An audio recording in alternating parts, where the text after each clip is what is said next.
മായമോളെ, ഞാനാ സിദ്ധുവിൻ്റെ അമ്മയാ. ആ പറയാമേ. മോള് സിദ്ധുവും തമ്മിൽ എന്തെങ്കിലും പ്രശ്നമുണ്ടോ? 2 ദിവസമായിട്ട് ഞങ്ങൾ തമ്മിൽ ചില പ്രശ്നങ്ങളുണ്ടമ്മേ. അവനെ 2 ദിവസമായിട്ട് ഭക്ഷണമൊന്നും മര്യാദയ്ക്ക് കഴിക്കണില്ല. ഇന്നും ഒന്നും കഴിച്ചില്ല. എനിക്ക് ആകെ വിഷമം. അവനിങ്ങനെ ഒന്നും കഴിക്കാണ്ടിരിക്കുന്നതല്ല മോളെ. നിങ്ങൾ തമ്മിൽ എന്തൊക്കെയോ പ്രശ്നമുണ്ടെന്ന് അമ്മ അറിഞ്ഞ്. സാരമില്ല മോളെ, അവന് ഇച്ചിരി ദേഷ്യം കൂടുതലുള്ളതാ. പിന്നെ അത് കല്യാണമൊക്കെ കഴിയുമ്പോൾ അങ്ങ് മാറും മോളെ. അങ്ങ് വലിയ ഇഷ്ടമാണ് അവന്. ഇഷ്ടക്കൂടുതൽ കാരണമുള്ള ദേഷ്യമാണത്. തൊട്ടേനും പിടിച്ചവനൊക്കെ ദേഷ്യപ്പെടുന്നത് അതുകൊണ്ടാണ് മോളെ. അമ്മ, സിദ്ധുവിൻ്റെ സ്വഭാവം അമ്മയ്ക്ക് ശരിക്കും അറിയാഞ്ഞിട്ടാ. സിദ്ധു ഇപ്പോൾ ഈ ഭക്ഷണം കഴിക്കില്ലാന്നും കാര്യങ്ങളൊക്കെ ഞാൻ അറിഞ്ഞായിരുന്നു. സിദ്ധുവിൻ്റെ കൂട്ടുകാരെന്നെ വിളിച്ചിട്ടുണ്ടായിരുന്നു. പക്ഷേ അമ്മയ്ക്ക് അറിയാഞ്ഞിട്ടാ അമ്മ. സിദ്ധു ഭയങ്കര വീർപ്പൂട്ടലാണ് എനിക്ക് വല്ലാത്ത ബുദ്ധിമുട്ടുണ്ടാക്കുന്നുണ്ട്. അങ്ങോട്ട് തിരിയാൻ പാടില്ല, ഇങ്ങോട്ട് തിരിയാൻ പാടില്ല, എൻ്റെ ആൺകുട്ടികളോട് സംസാരിക്കാൻ പാടില്ല, എൻ്റെ കൂടെ പഠിക്കുന്ന പിള്ളേരോട് പോലും വർത്തമാനം പറയാൻ പാടില്ല. എനിക്ക് ഇഷ്ടമുള്ളത് ചെയ്യണമെങ്കിൽ പോലും ഞാൻ അവൻ്റെ അനുവാദം മേടിക്കണം. എൻ്റെ ഫോണൊന്ന് ബിസി ആയി കഴിഞ്ഞാൽ പിന്നെ അന്നത്തെ ദിവസം തെറിയും ചീത്തപ്പാട്ടുമാണ്. അമ്മയ്ക്ക് അറിയാമല്ല അവൻ എന്തൊക്കെ ചീത്ത എന്നെ വിളിക്കണമെന്നറിയോ.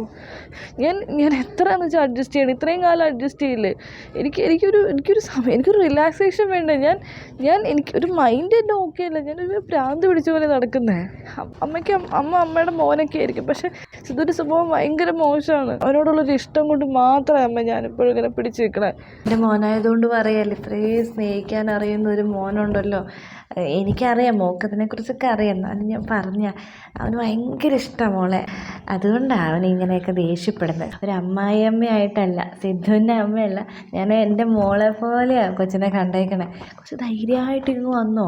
വീട്ടുകാരിപ്പോൾ സമ്മതിക്കണില്ല എന്നല്ലേ പറഞ്ഞേ. മോളിക്ക് ധൈര്യമായിട്ട് വന്നോ. ഇവിടെ അച്ഛനും അമ്മയൊക്കെ ഉണ്ട്. അവിടുത്തെ പോലെ ഇവിടെ അച്ഛനും അമ്മയൊക്കെ ഉണ്ട്. അവൻ്റെ കൂടെ അവനും നിങ്ങൾക്ക് 2 പേർക്ക് സന്തോഷമായൊരു ജീവിതം ഉണ്ടാവില്ലേ. അല്ലാണ്ട് വീട്ടുകാർ നിർബന്ധിച്ച് മോൾക്ക് ഇഷ്ടമില്ലാത്തൊരു കല്യാണം നടത്തുന്നതൊക്കെ നല്ലതല്ലേ മോളെ. കൊച്ചിങ്ങോട് വന്നോ, ധൈര്യമായിട്ട് വന്നോ.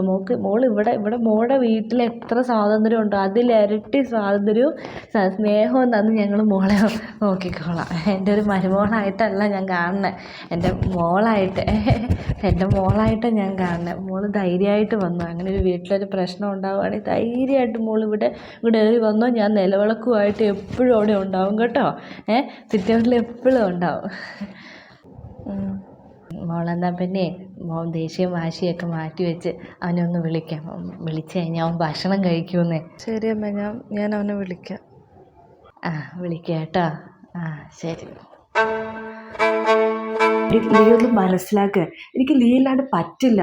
നീ എൻ്റെ കൂടെ ഇറങ്ങി വാ, നമുക്ക് ഒരുമിച്ച് ജീവിക്കാം. സിദ്ധു, എൻ്റെ വീട്ടിലെ പ്രശ്നങ്ങൾ സിദ്ധുവിന് അറിയത്തില്ലേ. ഇവിടെ സിദ്ധുവിൻ്റെ കാര്യം പറഞ്ഞിവിടെ ആരും സമ്മതിക്കില്ല. നീ ആണേ പറയുന്നത് നിൻ്റെ കൂടെ ഇറങ്ങി വരാൻ. നിൻ്റെ സ്വഭാവം വെച്ച് ഞാൻ എന്ത് ധൈര്യത്തിൽ നിൻ്റെ കൂടെ ഇറങ്ങി വരുന്നേ? എടി, ഞാൻ എന്ത് ചെയ്തിട്ടാ നീ എന്താ ഇങ്ങനെയൊക്കെ പറയുന്നത്? എൻ്റെ സ്വഭാവത്തിൽ ഇപ്പം എന്താ കുഴപ്പം? പിന്നെ നിൻ്റെ സ്വഭാവം എനിക്ക് അറിയാമല്ലോ. തൊട്ടേലും പിടിച്ചതിൻ്റെ സംശയം, അവിടെ തിരിഞ്ഞ് എവിടുത്തെ ചീത്തവിളി, തെറി, നിനക്ക് ഇഷ്ടപ്പെടാത്ത എന്തെങ്കിലും ഒരു കാര്യം ഞാൻ ചെയ്ത് കഴിഞ്ഞാൽ അപ്പം നീ എന്നെ ചീത്തവിളിക്ക് തെറിക്ക് തല്ലുമല്ലേ. നേരിട്ടാണെങ്കിൽ തല്ല. നീ ഒരു കാര്യം മനസ്സിലാക്കി, ഇതൊക്കെ എനിക്ക് നിന്നോട് ഇഷ്ടമുള്ളതുകൊണ്ടാണ് ചെയ്യുന്നത്. വഴി കിടപ്പുള്ള പെണ്ണുള്ളടത്ത് എനിക്ക് ചെയ്യാൻ പറ്റുമോ? ഇങ്ങനെ അടിക്കാൻ പറ്റുമോ? എനിക്കിഷ്ടപ്പെടാത്ത നീ ചെയ്ത് കഴിഞ്ഞാൽ എനിക്ക് സ്നേഹം കൊണ്ടാണ് ഞാൻ അങ്ങനെ പ്രതികരിക്കുന്നത്. അങ്ങനെ ആയിപ്പോകുന്നതുകൊണ്ടാണ്. നീ അതൊക്കെ വിടടി. ഞാൻ അങ്ങനെയൊന്നും ആയിരിക്കില്ല ഇനി. നിന്നെ എനിക്ക് അത്ര ഇഷ്ടമായതുകൊണ്ട് ഞാൻ ഇപ്പോഴും പിടിച്ചു നിൽക്കണേ. എൻ്റെ വീട്ടുകാരെയൊക്കെ കൂടുതൽ നിന്നെ ഇപ്പോഴും നിനക്ക് ഇത്രയും പ്രയോറിറ്റി തരണം, അതുകൊണ്ടാണ്. പക്ഷെ നീ എനിക്ക് തിരിച്ചു തരുന്ന വില എന്തുവാ? നീ ഒരു കാര്യം മനസ്സിലാക്കുക, എന്തായാലും നമ്മുടെ കാര്യം നിൻ്റെ വീട്ടുകാർ അറിഞ്ഞ് നടത്തി തരില്ല. എൻ്റെ വീട്ടിൽ പ്രശ്നമില്ല, ഇവിടെ അമ്മയ്ക്കോ അച്ഛനോ ആർക്കും ഒരു പ്രശ്നമില്ല. നീ ധൈര്യമായിട്ട് ഇങ്ങോട്ട് ഇറങ്ങി വാ. ഒന്നും പേടിക്കണ്ട. നീ നാളെ അല്ലെങ്കിൽ മറ്റന്നാൾ എന്ന് വേണമെങ്കിലും നീ ധൈര്യമായിട്ട് ഇറങ്ങി വന്നു. നിന്നെ വിളക്ക് കൊണ്ട് സ്വീകരിക്കാൻ അമ്മ ഇവിടെ റെഡിയാണ്. നമ്മൾ കണ്ടൊരു ജീവിതമില്ല. നിനക്ക് എന്നെ എത്രമാത്രം ഇഷ്ടമാണെന്ന് എനിക്കറിയാം. അതിലിരട്ടി എനിക്ക് നിന്നെ ഇഷ്ടമാണ്. അപ്പോൾ നമ്മൾ കണ്ടൊരു ജീവിതമില്ലേ, നമുക്കത് ജീവിക്കണ്ടേ? നിൻ്റെ വീട്ടുകാരുടെ വാക്കും കേട്ടും എല്ലാം കണ്ട് ചെറുക്കന്മാരുടെ കൂടെ പോയി ജീവിക്കാനാണ് നിൻ്റെ ഉദ്ദേശം. ഞാൻ സമ്മതിക്കില്ല. നീ എന്നെ തേക്കാൻ വല്ല ഉദ്ദേശം ഉണ്ടെങ്കിലുണ്ടല്ലോ, നിൻ്റെ പേര് എഴുതി വെച്ചാവും. നീ ഇല്ലാണ്ട് ജീവിക്കാൻ പറ്റില്ല. എനിക്കത് ആലോചിക്കാനും പറ്റില്ല. നീ നാളെ തന്നെ ഇങ്ങനെ ഇറങ്ങിപ്പോ പോരടി. പിന്നെ എല്ലാം സോൾവ് ആയിക്കോളും. ഞാൻ നിന്റെ പൊന്നു പോലെ നോക്കിക്കോളാം. നീ വിഷമിക്കണ്ട. നിന്നെ തല്ലാനോ അടിക്കാനോ വഴക്കോ പറയാനോ ഒന്നിനും ഞാനില്ല. നീ ഇറങ്ങി വാ. ശരി, ഞാൻ വിളിക്കാം. ശരി.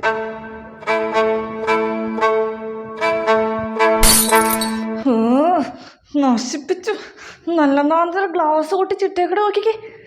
നിന്റെ കൈക്ക് എന്നെ വീട് പോണ വല്ല അസുഖം കേട്ടോ, വല്ല തരിപ്പ് എന്തെങ്കിലും കേട്ടോ. ദേഷ്യം വരുത്തിട്ട് മുല്ലുന്നവരെ ഗ്ലാസ് പൊട്ടിച്ചിട്ടേക്കണ നോക്കി.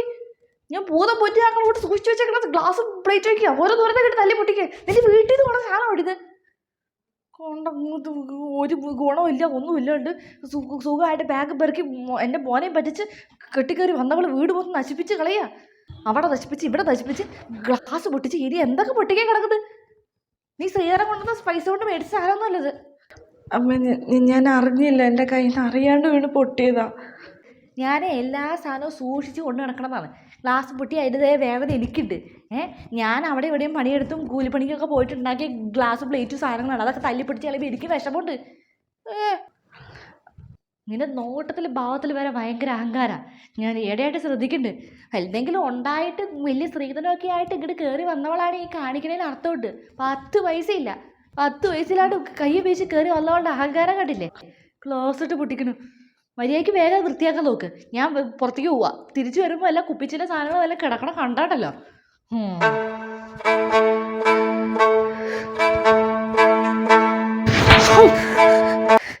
ഏട്ടാ എന്തിനാ ഇങ്ങനെ തൊട്ടേയും പിടിച്ചെന്നൊക്കെ തല്ലുന്നേ?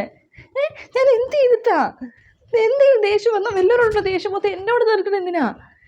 ഒരു കാര്യമില്ലാണ്ട് സാമ്പാറിന് ഉപ്പ് പറഞ്ഞാണ് ഈ കറി എന്ന് പറഞ്ഞ് ഓരോ സാധനം ഉണ്ടാക്കി വെച്ചേക്കണ്. എല്ലാം ഞാൻ വെട്ടി വിഴുകണമായിരിക്കും. ഞാൻ എന്നെ ആർക്കും വേണേൽ തല്ലു കൊല്ലോ ചെയ്യാലോ. എനിക്ക് ചോദിക്കാനും പറയാൻ ആരും ഇല്ലാത്തതുകൊണ്ടാണ് നിങ്ങളൊക്കെ കിടന്ന് ഇങ്ങനെ എന്നെ കൊല്ല ചെയ്യുന്നത്. എടി അതേടി, അത് തന്നെ. നീ എൻ്റെ കൂടെ ഇറങ്ങിപ്പോന്നിട്ട് എത്ര കൊല്ലായി? 4-5 കൊല്ലായി. ഇതുവരെ നിന്റെ വീട്ടുകാരൊന്നും അന്വേഷിച്ചായിരുന്നോ? എവിടെ അന്വേഷിക്കാൻ? നിന്നേക്ക് അവർ വേണ്ടാന്ന് വെച്ചേക്കണ്. എന്നെ അന്നേ അവർ മരിച്ചെന്ന് പറഞ്ഞ് എഴുത്തള്ളി. നീ ഇനി എൻ്റെ കാൽക്കിഴി കിടന്ന് നിരങ്ങും. എൻ്റെ ചവിട്ടും തുപ്പും തല്ലും എല്ലാം സഹിച്ച് നീ ഇവിടെ തന്നെ തെണ്ടി ജീവിക്കും. എൻ്റെ ഗതികേടെന്ന് പറഞ്ഞാൽ അതില്ല. ഇതുപോലൊരു സാധനം എടുത്തത് തലയിലെടുത്ത് വെച്ചത് മനുഷ്യരെ എത്ര നല്ല കല്യാണത്തിൽ വരുമായിരുന്നു. അതൊന്നും നോക്കാണ്ട് ഇതുപോലൊരു പിശാചിലെടുത്ത് തലയിൽ വെച്ചു. എടി നിനക്ക് എന്തെങ്കിലും ഒരു സാധനം, ഒരു തുണി വരെ മേടിച്ചു തരണമെങ്കിൽ ഞാൻ തന്നെ അല്ലേ ഉള്ളൂ.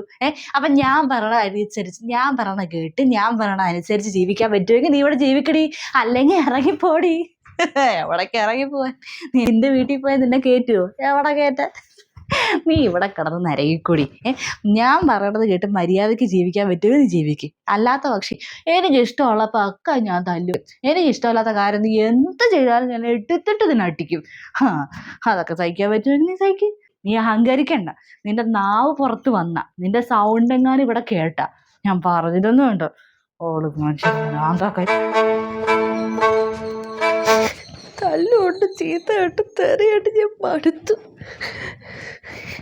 എനിക്കായിട്ട് സംസാരിക്കാൻ അച്ഛനമ്മ ആരെങ്കിലും എന്നെ ഇങ്ങനെ കൊല്ലാക്കൊന്നും ചെയ്യില്ല. എന്നെ ഇവിടെ കിടന്ന് പീഡിപ്പിക്കില്ലായിരുന്നു. എൻ്റെ ഇഷ്ടപ്രകാരം ഇറങ്ങിപ്പോന്ന്. എൻ്റെ ദൈവമേ, ഒരു ഗതികേട് ആർക്കും കൊടുക്കല്ലേ.